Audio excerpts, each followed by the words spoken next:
en arrière après. Avoir mis la main à la charrue n'est pas propre au royaume de Dieu.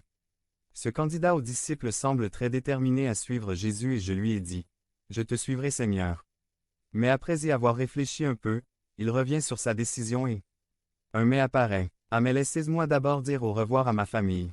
C'est, oui, mais pas encore, une indécision. Et être disciple nécessite un abandon total. Une décision déterminée de suivre Jésus. Une décision du type, il n'y a pas de retour en arrière. Encore une fois, nous pouvons penser que les paroles de Jésus sont très dures ou extrêmes. Mais rappelons-nous que Jésus répond au cœur indécis caché de cette personne. Et pas seulement à ses paroles audibles. La réponse de Jésus à cet homme nous en dit un peu plus sur son cœur. Si vous mettez la main à la charrue, vous ne pouvez ni hésiter ni hésiter. Si vous le prenez, vous devez. Regardez devant vous. Vous devez tellement vous donner à la cause du Christ que vous ne pouvez qu'avancer quoi qu'il arrive. 847. Les disciples ont la ferme décision de suivre Jésus car pour eux, il n'y a rien de plus important dans la vie que Jésus.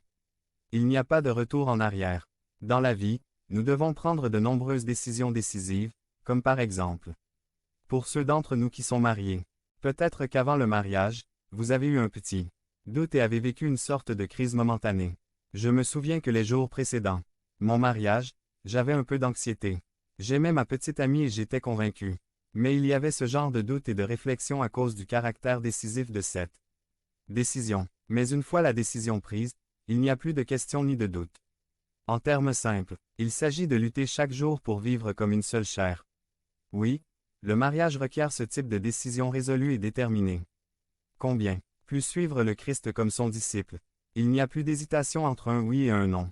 Vous avez pris la charrue, ce qui suit est de continuer à creuser plus profondément l'amour et la grâce du Seigneur avec toute la résolution de votre cœur, parce que pour les disciples, la chose la plus importante dans la vie sera toujours Jésus.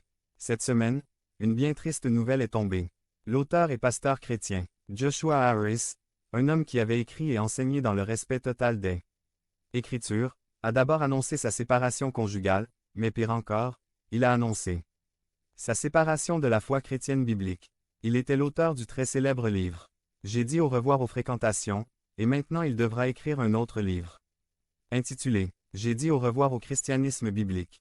C'est une très triste nouvelle de la part de quelqu'un qui jusqu'à présent semblait avoir pris la charrue, mais apparemment, c'était comme ce dernier homme avec lequel Jésus a interagi.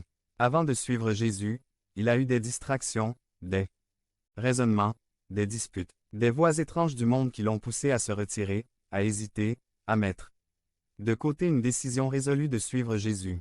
Cela nous va droit au cœur.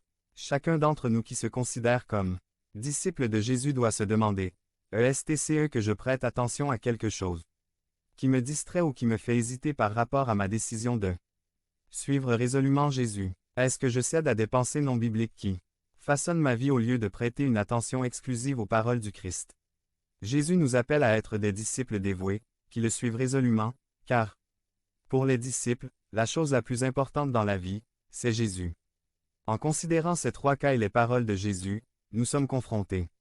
Et c'est bien, car cela doit nous faire courir vers la grâce du Seigneur Jésus-Christ. C'est pourquoi Jésus est mort et ressuscité, par des gens qui ne sont pas parfaits ou adéquats, par des gens qui ne remplissent pas la mesure, mais avec repentir, humilité et foi, ils s'accrochent uniquement à l'œuvre que Christ a accomplie en leur faveur.